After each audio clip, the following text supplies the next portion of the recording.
Thank you. Gentleman yields back. Representative Perry is recognized. Thank you, Mr. Chairman. Secretary Hooker, over here. Sorry about that. The State Department's 75,000 employees, including 13,000 Foreign Service officers and 11,000 civil service staff, cost taxpayers over $16 billion annually in salaries and benefits. Yet evidence suggests that many of the employees advocate socialist or communist ideologies that clash with American values, or certainly any oath that any of the employees might take. A 2024 whistleblower report from the Bureau of European and Eurasian Affairs revealed diplomats praising collectivist policies in meeting with EU counterparts, undermining our free market stance.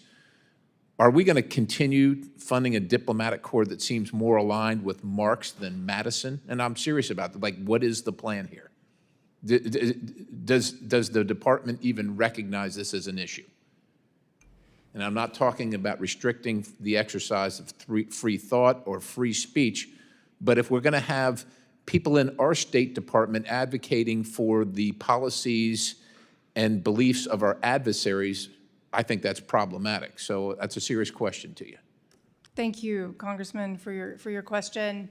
I'm just going to refer to the reorg for a moment, but Okay. it's in line with answering your question, and that is, as I've said, the reorganization is meant to bring the power over foreign policy back into the bureaus, but underneath senior bureau leadership that is aligned with this administration.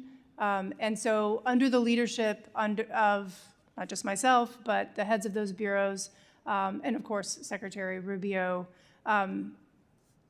I'm confident that we'll be able to operate as a democracy and operate on these foreign policy objectives that the president has laid out. And I appreciate that. And again, we're not asking for fealty to an individual, but I think many of us are frustrated over time with the State Department that seems to be antithetical to the values of the country and the citizens it supports.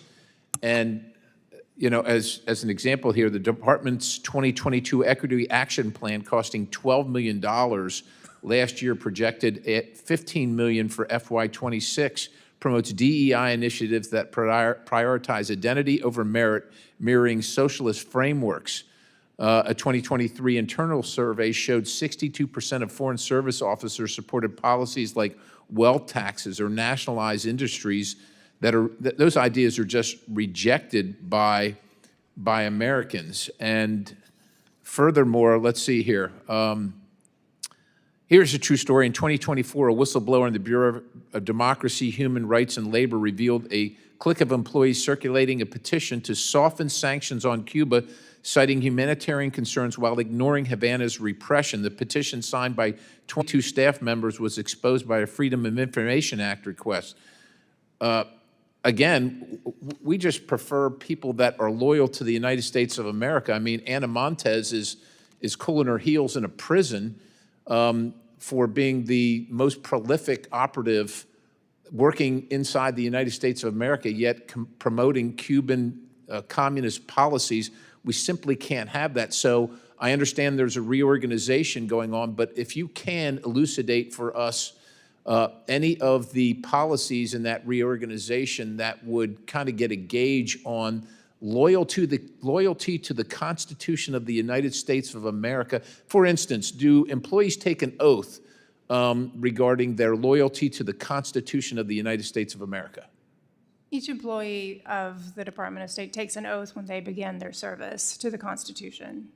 I did too when I started on June 5th. And so, it's the same oath. And so if employees of the State Department then advocate for the Communist Party of Cuba, is that seen as a violation, or will that be seen moving forward as a violation of that oath? Thank you, Congressman, for that question. I work every day with absolutely fabulous colleagues in the Department of State, Foreign Service, Civil Service, other staff in the department. And I appreciate your concerns, and thank you for highlighting each of those issues. I will work with my colleagues in the Management Bureau to see how we might be able to address this if it Ma'am, arises as a problem going I appreciate forward. your time, and I didn't mean to cut you off, but I just want to close here before the chairman has to cut me off.